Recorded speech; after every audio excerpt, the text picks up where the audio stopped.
There is nothing quite like pantomime. It is loud, anarchic, and cheerfully absurd.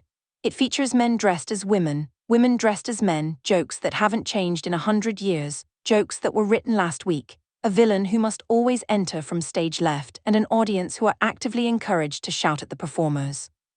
It is simultaneously one of the oldest theatrical traditions in the world, and one of the most resolutely contemporary, a form that reinvents itself every single year, and somehow remains completely itself in the process.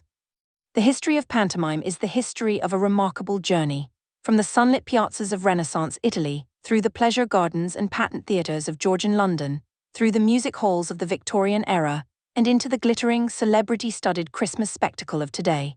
Understanding where it came from makes the experience of watching it, shouting, "It's behind you! It's behind you!"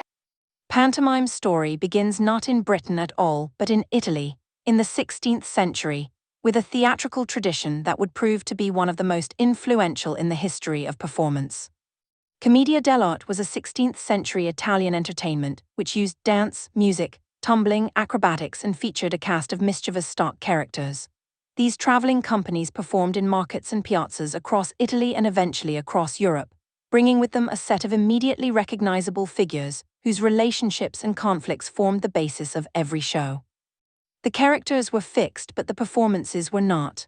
Performed by traveling companies, commedia relied heavily on improvisation, stock characters, and physical comedy to entertain audiences. The audience knew who everyone was before a word was spoken.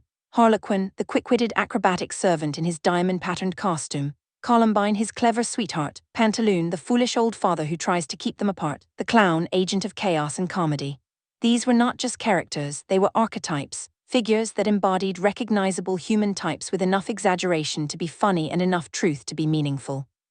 During the 17th century, Harlequin and his companions, including Scaramouche, Pantaloon, Pierrot, Punch, and love interest Columbine, were improvising comic stories, singing, dancing, and cavorting their way across Europe. When they reached England, something happened that the Italians could not have anticipated. The English took these characters, kept what they needed, discarded what they didn't, and built something entirely new around them. Despite Italian commedia being performed for Queen Elizabeth in 1602, it wasn't until commedia spread from Italy to France that it began to be popular in England.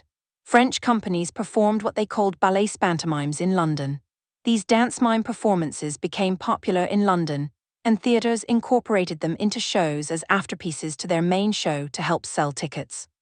The man who transformed these fashionable entertainments into something genuinely English was John Rich, a figure whose contribution to British theatrical culture is arguably as significant as anyone who has ever worked on an English stage.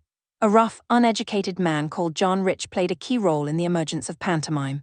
Rich was a dancer, acrobat, and mime artist, and during the 1720s he was managing a theatre at Lincoln's Inn Fields.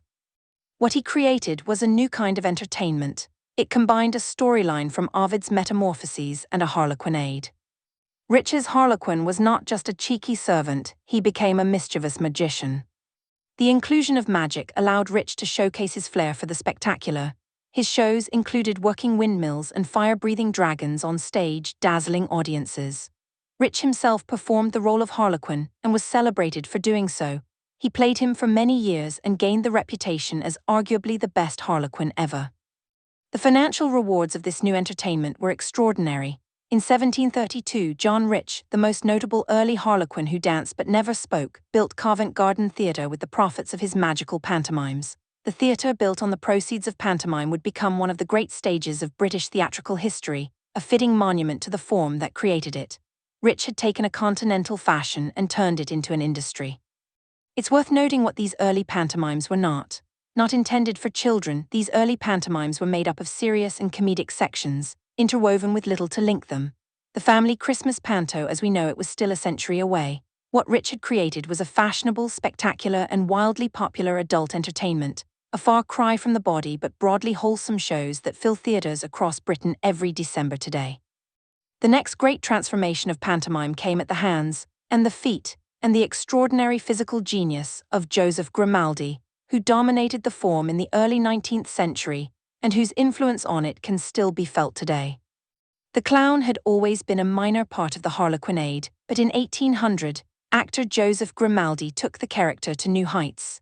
He constantly refined and redefined the role, turning him into a lovable and mischievous rogue. Where Harlequin had been the star of 18th-century pantomime, Grimaldi's clown displaced him entirely, a figure of such irresistible comic energy, such physical invention, such sheer presence, that audiences came specifically to see him, and the story became almost secondary. Grimaldi invented much of the grammar of clowning that we still recognize: the white face and red patches, the outrageous physical gags, the catchphrases and songs that audiences could sing along to. He was responsible for transitioning the character from country bumpkin fool to central figure of the Harlequinade. Grimaldi developed jokes, catchphrases, and songs that were used for decades after his retirement. He also pioneered the second most important British pantomime tradition, the art of cross-dressing. The price of Grimaldi's genius was, in the end, his body. The amazing leaps and pratfalls he performed forced Grimaldi into premature retirement, destitution, and an early death. Thousands of people would line the streets as his coffin made its way up to Pentonville Hill. He was the first great popular entertainer of the modern age, a celebrity in the way that we now understand the term, someone whose fame transcended the theatre and became part of the broader culture. His death was a public event because his life had been a public gift. Throughout the 18th and early 19th centuries, pantomime had operated under a significant constraint. Until 1843, theatre licensing had restricted the use of spoken word in performances. The Theatres Act lifted the restriction, allowing any theatre without a royal patent to produce a play with purely spoken dialogue. Now witty puns, wordplay, and audience participation were added to the repertoire of mime, daring chase scenes, and spectacular transformations. This was a hinge moment in pantomime's history. The form that had been defined by physical comedy, mime, and spectacle suddenly had access to the full resources of language, and it seized them with both hands. The puns, the topical jokes, the audience banter, the participation rituals, he's behind you, oh no he isn't, oh yes he is. All of these are, in theatrical terms, relatively recent additions to a form that had existed for over a century without them. They feel essential, they are, by historical standards, innovations. With Grimaldi's death, pantomime had lost its central figure, and it took decades to find a replacement. Harlequin never fully recovered his preeminence. The form drifted, experimenting with principal boys, female performers in male roles, and a range of comic characters, without settling on a new star around whom everything else could be arranged. The solution, when it arrived, was unexpected: a careworn, garrulous, working-class mother played by a man. Pantomime crystallized around the story of a dysfunctional family, and that strange, eccentric figure of the dame. Dan Leno was the celebrated music hall performer who created this garrulous, working-class woman. When Dan Leno performed as the pantomime dame in the 1880s, he transformed a previously minor role into the main part and shaped pantomime into the Christmas show we know today. Leno's dames were unlike anything that had come before. As opposed to being outlandish and unbelievable, Leno's dames were mothers facing common problems such as poverty, unemployment, and abandonment. The comedy came not from grotesque exaggeration, though there was plenty of that in the costumes, but from recognition. Audiences saw their own lives in the dame's struggles, and laughed because they understood.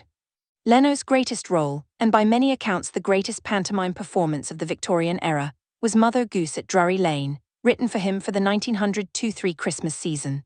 The character went through a number of phases, from poor to wealthy, humble to haughty, plain to beautiful and young, to a final incarnation as the good old original Mother Goose, complete with top knot and bunion. Mother Goose was Leno's favorite pantomime role, and was considered to be the greatest triumph of his pantomime career. He died in 1904, aged just 43, having given the pantomime dame a humanity and depth that the role has never entirely lost. The Victorian era transformed pantomime in another important respect: it made it lavish. Under the management of Augustus Harris at Drury Lane from the 1880s, pantomime became a spectacle of a kind that had never been seen before: huge casts, elaborate machinery, spectacular transformation scenes, and production values that made every previous pantomime look modest by comparison. Augustus Harris started the still popular tradition of casting music hall stars in main roles in Drury Lane pantos. Performances became lavish and casts grew vast in size. The tradition of casting popular music hall, radio, and TV stars in panto was, and still is, a strategy to put bums on seats. This shift in the late Victorian era enabled panto to cross class boundaries and secure its future in amateur and professional theatres countrywide. The celebrity panto tradition, which today gives us soap opera stars and reality television contestants in the leading roles, is therefore not a modern corruption of some purer form. It is a Victorian invention, as old as the pantomime traditions it sometimes seems to threaten. The audiences who crowded into Drury Lane to see Dan Leno were motivated by exactly the same impulse as those who fill regional theatres today to see a familiar face from the television. The combination of live performance and recognized celebrity, the sense of seeing someone you already know in an unexpected and intimate context. Pantomime survived the 20th century's disruptions, 2 world wars, the rise of cinema and television, the transformation of the entertainment industry, with its essential character remarkably intact. It proved time and again to be the most resilient of theatrical forms, capable of absorbing new influences, new celebrities, and new topical material without losing the core elements that make it what it is.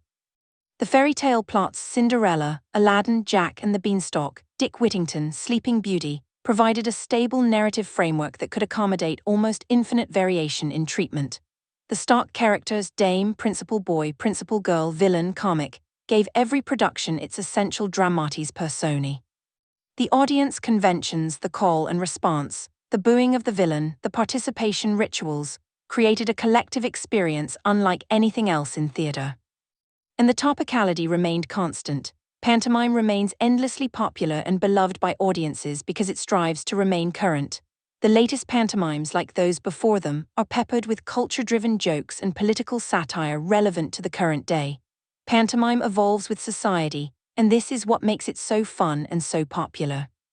For many people in Britain, and for the British diaspora around the world who have carried the tradition with them, pantomime is the first experience of live theatre. It is the show their parents took them to, the memory that established the possibility of theatre as a source of joy, excitement, and communal feeling. The child who first shouts "It's behind you" in a darkened theatre and hears 200 other children doing the same thing is having an experience of collective participation, of the audience as an active element in the performance, that will shape their understanding of theatre for the rest of their life. This is not a trivial function. Theatre depends on audiences who understand, on some level, how it works, who have learned to participate, to respond, to be part of the event rather than mere spectators of it. Pantomime teaches this lesson with such irresistible energy that it barely feels like teaching at all. It is simply magnificently fun.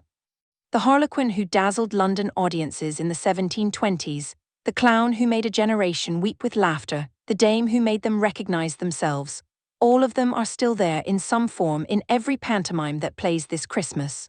The form changes, the magic doesn't.